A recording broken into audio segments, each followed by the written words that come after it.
Il est 8h39 minutes et j'ai choisi une chanson thématique. Oui. Hein? C'est la nouveauté d'Émilie Lévesque, Le goût du bonheur. Parce que oui, on va en parler de bonheur avec l'auteur shawiniganaise du Petit dictionnaire du bonheur, L'art d'être heureux, Madame Diane Borgia. Bon matin, Madame Borgia. Bon matin, Stéphane. Bon matin, Amélie. Salut. Vous allez bien?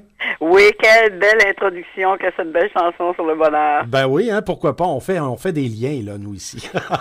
Donc, vous allez lancer ce livre-là, Le Petit dictionnaire du bonheur, dimanche après-midi à la bibliothèque Fabien-Larochelle à l'Hôtel de Ville de Shawinigan.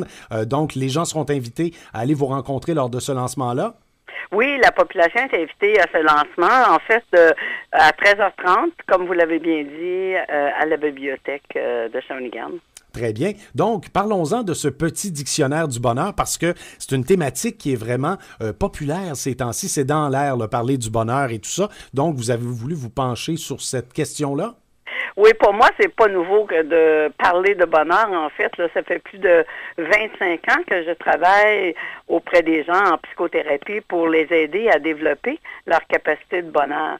Donc, pardon, j'ai un petit chat dans la gorge. Alors, parler d'émotions, parler de bonheur, pour moi, c'est pas nouveau. Mais effectivement, dans la population en général, on en parle de plus en plus. On parle de plus en plus de bonheur, on parle de plus en plus d'émotions, parce qu'il y a de plus en plus de souffrance. Mais pourquoi présenter ça sous forme de dictionnaire? Bien, vous savez, ce qui est intéressant dans cette forme-là, c'est que au lieu de s'abstraindre à lire un livre de bout en bout, OK?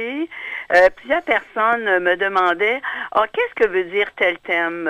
Parce que je fais encore de la psychothérapie et souvent mes clients me demandaient de leur expliquer des thèmes très spécifiques, que ce soit en termes des émotions elles-mêmes, parce que c'est pas évident de définir une émotion par rapport à un comportement. Donc, le fait de l'avoir sous forme de dictionnaire avec un index qui est paginé, en fait, on trouve le numéro de la page à chaque mot. Alors, on retrouve plus facilement la définition de chacun des mots avec des outils concrets pour chacune des définitions pour nous aider à développer justement le bonheur. Ça veut dire que c'est un livre auquel on peut se référer plutôt que de le lire peut-être d'un bout à l'autre? On peut le lire d'une couverture à l'autre, mais ce qui est plus intéressant, je pense, c'est de pouvoir le déguster mot à mot. Pouvoir aussi mettre en pratique chacune des recommandations et des outils qui sont inclus dans ce livre. Puis on peut lire quelques mots là, par jour, puis le laisser de côté, revenir après, puis il n'y a pas de problème. Comme livre de chevet, c'est idéal. Là. Livre de chevet, livre aussi recommandé, exemple, pour des personnes qui sont en psychothérapie, qui veulent vraiment avoir une bonne définition des mots en regard avec le bonheur.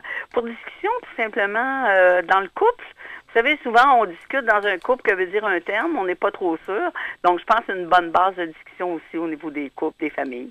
Mais dites-moi, Madame Borgia, c'est quoi l'importance d'identifier ces émotions?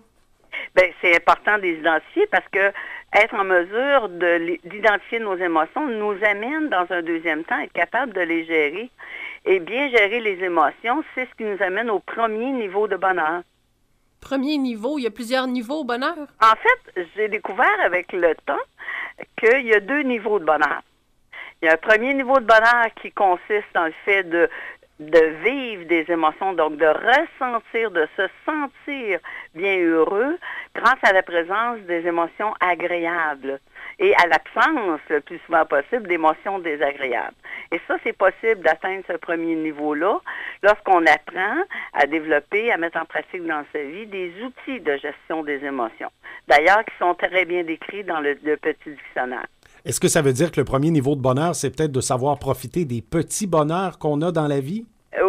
D'en profiter, mais aussi, je dirais, principalement, même si tous nos désirs ne sont pas comblés, on peut être en mesure tout de même de travailler à changer les émotions pour développer justement un certain bonheur, même en l'absence de désirs comblés.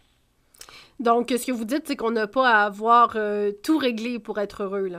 Absolument pas. Vous savez, on peut être dans un domaine ou un travail qu'on aime plus ou moins, mais si on est capable de gérer nos émotions pour pas sombrer dans l'anxiété, dans le découragement, dans la révolte, à ce moment-là, on va être plus heureux même dans un travail qui n'est pas complètement satisfaisant, que l'autre personne qui peut être dans un travail tout à fait dynamisant, mais elle est constamment habitée d'anxiété, de stress intense, d'angoisse.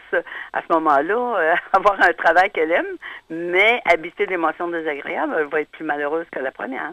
Et qu'est-ce que c'est le deuxième niveau de bonheur? C'est quoi? C'est la plénitude? Oui, bien le deuxième, en fait, le premier niveau de bonheur, quand je dis, c'est se sentir bien et heureux grâce à la présence d'émotions agréables, alors que le deuxième niveau de bonheur, c'est le fait d'être heureux.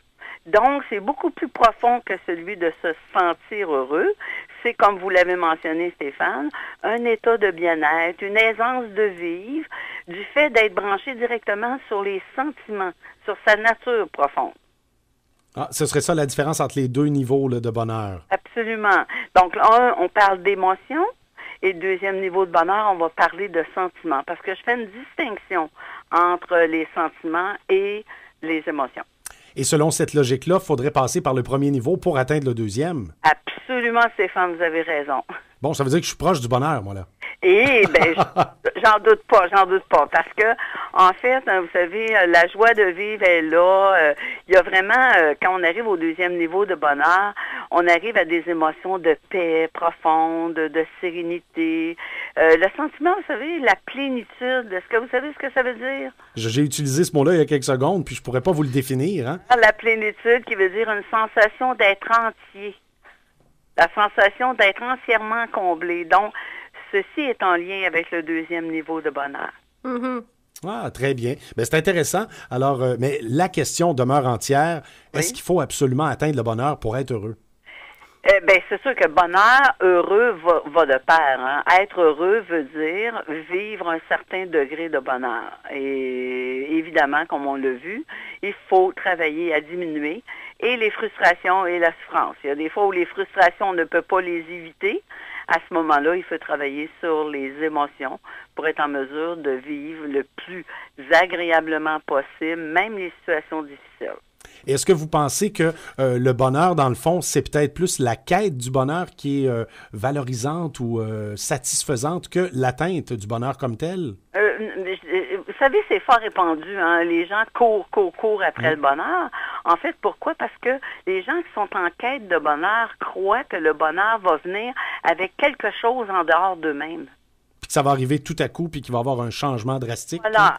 Alors qu'on sait très bien qu'après avoir comblé ce désir de la nouvelle maison, de la nouvelle voiture, de la promotion, du bébé qui est naissant, on se rend compte très souvent que les personnes vont retomber dans leur état naturel de malheur. Pourquoi? Parce que ces personnes-là n'ont pas appris à changer les émotions. Donc, cessons de courir après le bonheur et travaillons à changer nos émotions par une meilleure gestion de nos pensées. Parce que c'est nos modes de pensée qui sont la cause principale de nos émotions. Et peut-être en passant aussi par l'élimination des émotions négatives le plus possible. Là. Absolument, vous avez raison, Stéphane, parce que automatiquement, en travaillant à diminuer les émotions négatives, comme on est des êtres d'émotions, bien, les émotions positives vont prendre rapidement la place. Ah, ben c'est intéressant. Les gens vont pouvoir discuter avec vous dimanche lors du lancement de tous ces sujets-là. Avec grand plaisir, j'attends la population à ce beau lancement où il va y avoir des prix de présence, il va y avoir des petites collations, tout plein de monde joyeux et heureux autour de nous. Et votre livre sera disponible à compter de quand? Le livre va être en librairie à compter du 3 octobre prochain, en format papier en librairie et en librairie en ligne en format e-book aussi.